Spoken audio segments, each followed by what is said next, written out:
नमस्कार, आप देख रहे हैं विराट 24 न्यूज। मैं हूं कांची बजाज। खबर रीवा जिले से है। जेपी ग्रुप पिछले कई वर्षों से घाटे पर चल रहा था, जिससे काफी ऋण हो गया था। उससे राहत पाने जेपी ग्रुप में डालमिया सीमेंट ग्रुप से सौदा किया। पिछले दिसंबर माह में 5,666 करोड़ रुपए में सौदा तय हुआ, जिसमें 90 लाख टन सीमेंट एवं 67 लाख टन क्लिंकर उत्पाद प्रतिवर्ष के साथ ही 280 मेगावाट का पावर संयंत्र शामिल है।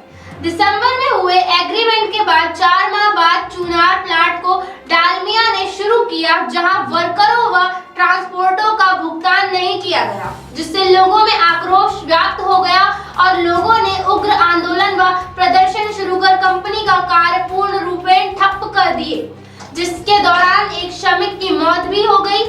तब प्रशासन व कंपनी के साथ समझौते की बात हुई और कंपनी ने वर्करों व ट्रांसपोर्टरों का भुगतान करते हुए स्थानीय ट्रांसपोर्टरों को प्राथमिकता से कार्य देने के समझौते के साथ कंपनी का उत्पादन शुरू हुआ। मई माह में जेपी नगर नौबस्ता रीवा का सीमेंट प्लांट डालमिया द्वारा शुरू किया गया, लेकिन ट्रांसपोर्टरों का पिछला करोड़ों का शेष भुगतान नहीं किया गया। इसी के साथ ही स्थानीय ट्रांसपोर्टरों को महत्व न देकर बाहर के ट्रांसपोर्टर्स जैसे global group, Ramesh Chand Goyal, PR Agarwal, AK enterprises जैसे ट्रांसपोर्ट व्यवसायियों को बुलाकर परिवहन का काम कराने लगे, जो पूर्ण रूपेण विधि विरुद्ध हुआ।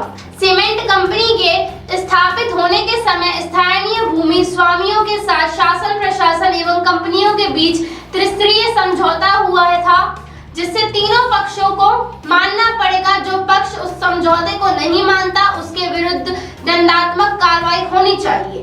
डालमिया सीमेंट कंपनी का एक प्रबंधक अरविंद शर्मा रीवा जेपी सीमेंट नौबस्ता में बैठता है, जो कहता है कि बॉम्बे से निर्देश जो हमें मिलेंगे वही कानून है। मैं किसी अनुबंधन को मानने के लिए बाध्य नहीं हूँ। रही पिछले भुगतान की बात, तो वो जेपी सीमेंट ग्रुप ही भुगतान करेगा, हमारी कोई जिम्मेदारी नहीं है।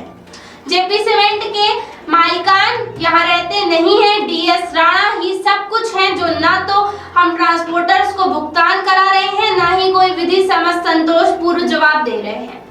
श्रीराम ट्रांसपोर्ट के संचालक रविंद्र द्विवेदी, राघवेंद्र द्विवेदी एवं अन्य कई ट्रांसपोर्टर्स ने कहा कि हम लोगों का भुगतान जब तक नहीं हो जाता और अनुबंधों के अनुसार हम लोगों को परिवहन कार्य में प्राथमिकता नहीं दी जाती और पुराना भुगतान नहीं दिया जाता, तब तक हम लोग अपना आंदोलन समाप्त नहीं करेंगे।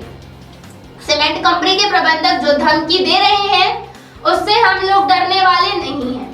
ज्ञात हो, जेपी सीमेंट रीवा प्लांट के कर्मचारियों को 7 माह से वेतन नहीं मिली है, जिससे श्रमिकों व कर्मचारियों में भी आक्रोश व्याप्त है। यदि समय रहते कंपनी प्रबंधन नहीं देता, तो ट्रांसपोर्टर्स आंदोलन में कंपनी के वर्कर्स भी उनके आंदोलन में शामिल होकर उनके साथ साथ अपनी आवाज को बुलंद करेंगे। जेपी प्रबंधन होश में आओ, होश में आओ, होश में आओ। तानाशाही नहीं चलेगी, नहीं चलेगी, नहीं चलेगी। तानाशाही नहीं चलेगी, नहीं चलेगी, नहीं चलेगी। जेपी प्रबंधन होश में आओ, होश में आओ, होश में आओ। तानाशाही नहीं चलेगी, नहीं चलेगी, नहीं चलेगी। क्या मामला है और किन मांगों को लेकर आज हम सब लोग इकट्ठा हुए हैं?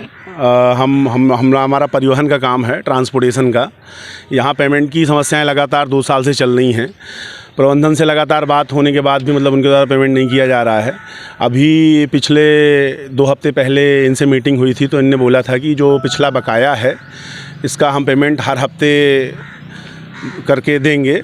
50-50 लाख रुपए इनने बोला था। लगभग 14 करोड़ रुपए के आसपास हमारा जो है यहाँ पैसा पड़ा हुआ है। डालमिया को इनने प्लांट तो हैंड ओवर कर दिया है, पर पिछले भुगतान के लिए ना डालमिया तैयार है और ना इनके द्वारा लगातार आनाकानी की जा रही है। देखें तो एम्प्लॉयज़ भी इसी तरह से परेशान हैं बेचारे। 8-8, 10-10 महीने से इनका वेतन नहीं मिला है। ये जाते हैं तो इनको ये बोल देते हैं कि हम ट्रांसफ़र कर देंगे, ऐसा दबाव बना देते हैं, नौकरी से निकाल देंगे। बेचारे बोल नहीं पाते हैं।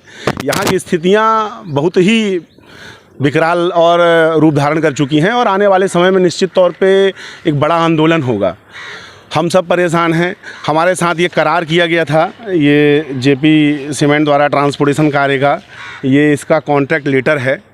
इसमें ये अपन देखेंगे तो लिखा हुआ है, इनके द्वारा बिल लगाने पर टाइम टू टाइम पेमेंट किया जाएगा। ये पेमेंट ऑफ बिल, यदि अपन इसमें देखेंगे तो इनके द्वारा ये बताया गया है कि हम टाइम टू टाइम इसका भुगतान करेंगे। इनके द्वारा भुगतान लगातार जो है 2 साल से लंबित है और नहीं किया जा रहा है।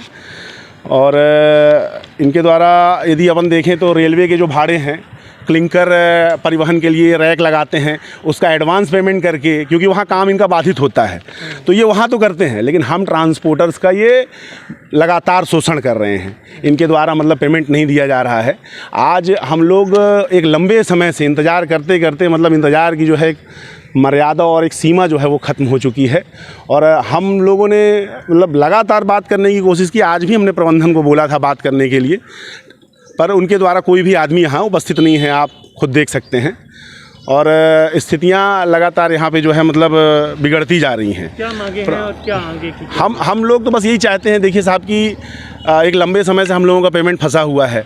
आज बाज़ार में हम लोगों की जितनी लाइबिलिटीज़ हैं, चाहे टैक्स हो, फाइनेंसर का पेमेंट हो, हमारे ट्रक के स्पेयर पार्ट हों, तो इनके द्वारा इतना लगातार हम लोग परेशान मतलब हैं और लगातार उनके द्वारा परेशान किया जा रहा है कि हम वो देनदारियाँ मतलब दे नहीं पा रहे हैं। हमने अपनी अचल संपत्तियाँ बेच के बहुत सारी जो ऐसी लायबिलिटी हैं उसमें थोड़ा बहुत हमने जमा किया है, पर वो ना के बराबर है।